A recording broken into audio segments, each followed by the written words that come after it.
pricing's out on a 2024 Chevy Silverado 1500, and it's about $500 more across each truck, plus more for trim levels. Yes, let's dig into it. So, hey, it's Tim, Pickup Truck Plus SUV Talk. If you know, last year I bought a 2023 Chevy Silverado 1500 Duramax Diesel High Country for the channel for a year review. And I thought, I bought that back in December, and today's August 3rd, so I wonder how much it's gone up on in price. How much more does it cost? So I want to dig into that in this video, because I'm going to show you what's new in 2024. Plus, let's play around the build and price tool, because it's always a good time. I enjoy building and pricing trucks. I'm sure you do too. So on PickupTruckTalk.com, we have what's new for the 2024 Chevy Silverado 1500. You scroll down. I have the story. I wrote this up, and then I kind of copy and paste what they put up there. So the highlights are that Silverado's proven 2.7-liter high-output engine debuts a new name, Turbo Max. Blah, blah, blah. Now, I left the proven in their marketing term there, but if you haven't driven the 2.7-liter yet, you should. It's not just a four-banger. It's a turbocharged engine. I'm changing people's minds one person at a time. I swear with that. Silverado ZR2 will be available with a 3-liter Duramax turbo diesel engine. Great engine. Having my truck outside. It's awesome that ZR2 has that, because fuel economy is insane with that engine. There's new active dual exhaust coming for a 6.2-liter V8. That's a great powertrain too. And I mean, active dual exhaust. I really like exhaust sounds. The blackout package debuts for the Silverado lineup. Silverado 1500 High Country has a midnight edition newly available as well. So you have that too, some changes there. So let's go to what's going on here. I was shooting this video a few times. Here we go. Go back to this is the 2024 Chevy Silverado 1500. I also pulled up the 2023 Chevy Silverado. Okay, and then I have my sales sticker here, which shows the 2023 Chevy Silverado Crew Cab High Country 4-wheel drive. So I thought, hey, let's build and price my truck, see what's gone up in price, and let's also check out price changes. So I kind of went through these a little bit in my head, and if you do some of the math, we're going to say $38,695, $38,895, $41,995, $44,395. If you look at the 2023 model year, we're about $500 difference as you go through these.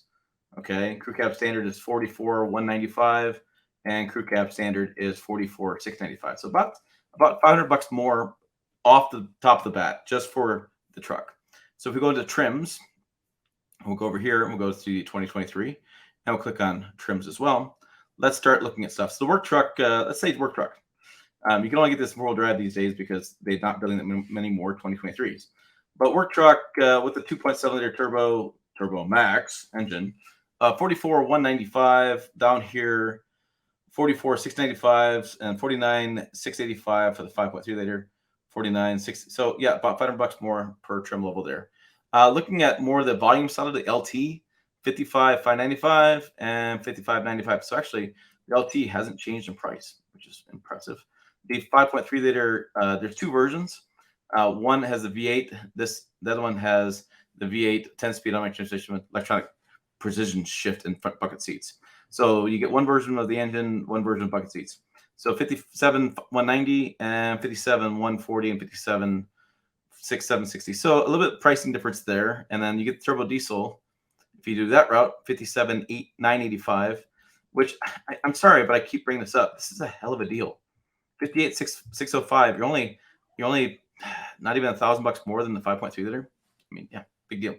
I'm not going to go through all of these, but let's go down and let's look at the turbo diesel that I bought in the High Country, right? And I bought that. I mean, look at that. It's cheaper than 6.2, and it's just a few dollars more than the 5.3. Which, by the way, the 5.3 they had some issues with lifters a couple years ago, and I haven't heard anything new on lifters. I think it was a bad batch of engine lifters, and the 10-speed has proven to be pretty darn good. Unlike Ford, which have some problems with 10-speed, and the new the Turbo Max comes with 8-speed automatic. That's the second generation of the 8-speed. The first generation is, man, people are hating on that thing. They've had lots of problems with that one, but it looks like so far this one, so far so good. So $68,890 is what we're looking at here.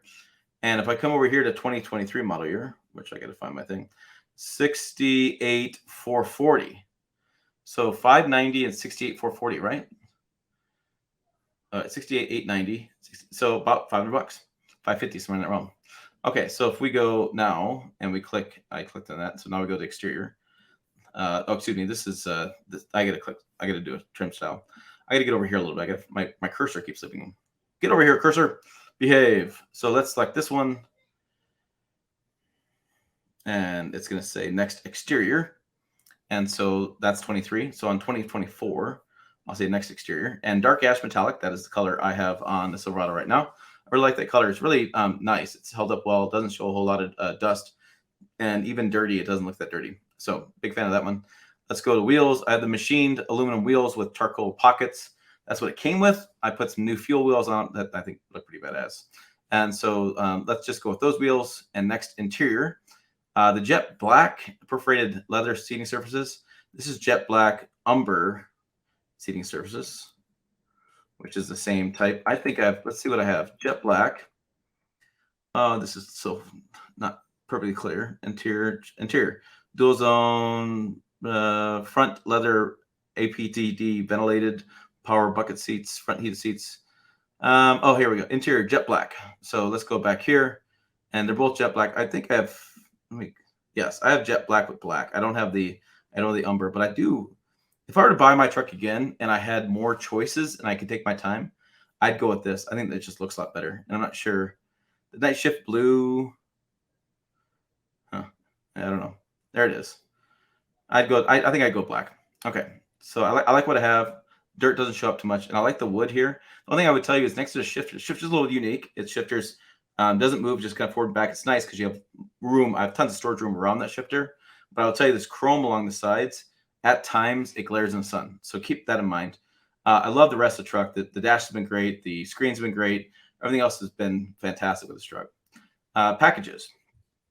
So this was the big deal last year, if you recall, that the max trailering package was not available on 2023 Silverado 1500 with the Duramax diesel.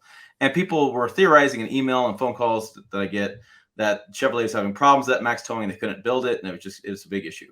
Well, I said it was a parts issue, and look at it's available now, so you can get it. So I just think that a lot of people were overthinking it. It's just parts issues. So that comes max trailering package comes with a 373 rear axle ratio, the 220 amp alternator, and then you also get the increased towing and gross combined weight rating, the automatic locking rear differential that comes standard, and there was the larger cooling radiator, which by the way I put a PPE radiator in, aftermarket radiator, and that transmission is running cold. Like I towed some campers over the weekend, and 148 degrees is the max I can get it. I'm doing a long towing test in a couple weeks. I'm waiting to do a video on that, but right now I'm like, it's really impressive. And I added a transmission fluid valve thing in there as well. You can link that video. I'll link that video above. And boy, the transmission's running so cool. It's pretty interesting. 976 rear axle, then the 373 axle ratio for diesel engine, trailer brake controller. So those are the big things you get there. So hit OK. Okay, so I did not have, and I wish I got the interior convenience. I do have front rear all-weather floor mats. Not as good as I think those would have been. The Z71, I wish I had that as well. Skid plates and things. I always love the Z71 kind of package, more off-road capable. But I really would have liked the High Country Premium 2 package with the retractable assist steps, power sunroof, the rear camera mirror. I do not have this rear camera mirror. If you don't know how this works, you can go regular mirror or this camera mirror. And what's great about the camera mirror is at night, the headlights don't shine into your head or into your eyes so badly. And if people are behind you or you have stuff in the bed or doing stuff like, for example, we went camping and had a bunch of stuff in the back of my bed of my truck, I could have turned this on and could have seen what was behind me. That mirror would have been more useful, is what I want to say. Here's that Midnight Edition. That's what we talked about, new for 2024. Black recovery hooks. It's basically everything blacked out, and you get the black bow tie. Big fan of black bow tie. But I didn't get any of this stuff. So let's just price it out with the stuff that I have on the Silverado. And again, I'm going to go to the options, and you can see on the right, I have the turbo diesel, the max trailering package. Don't have the steering lock because they couldn't build it. They didn't have the parts. Then the wireless charging, they have the parts that time. Although, hey, right over here, I have a package from 404 Parts with the wireless charger. That's a mod coming later on when I have a moment of time. I have the GVWR of the same. The rear axle ratio is 373, and I have the machine wheels. So my total options, $1,570, and my total price was $67,965.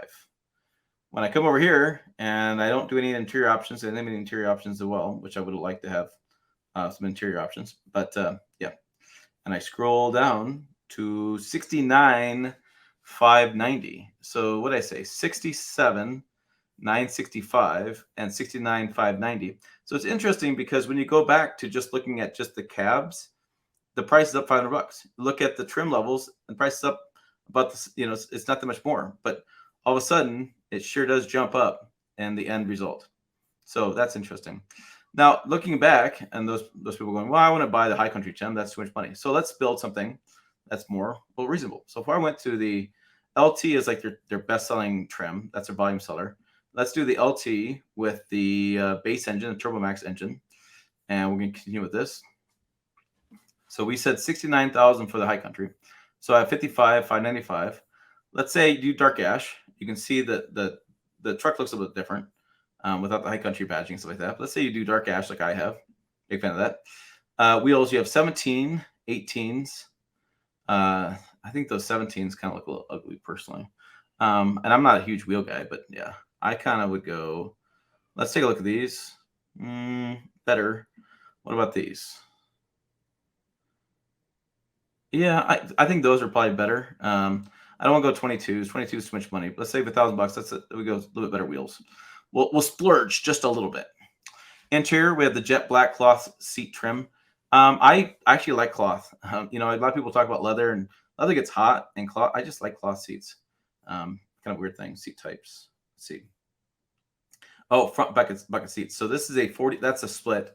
I like bucket seats myself, just because of I don't really have that fifth person in there.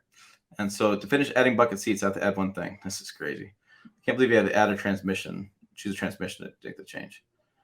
So we have to add external engine oil cooler and 70 amp alternator in front center console. Okay. Why do I have to add that? Okay. It's just weird stuff they make you add.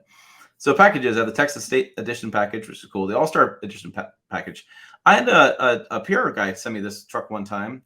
And what's cool about it is you get the integrated trailer brake controller, you get 20-inch wheels, you get the power sliding rear window and a rear defogger, and yeah, the window switch located for a one-touch operation. So that's that for the power sliding rear window, integrated trailer brake controller, which I like having, and 20-inch wheels, and then the hitch view with the camera, and in-vehicle trailering app, and the universal home remote, and high-capacity suspension package, and all features.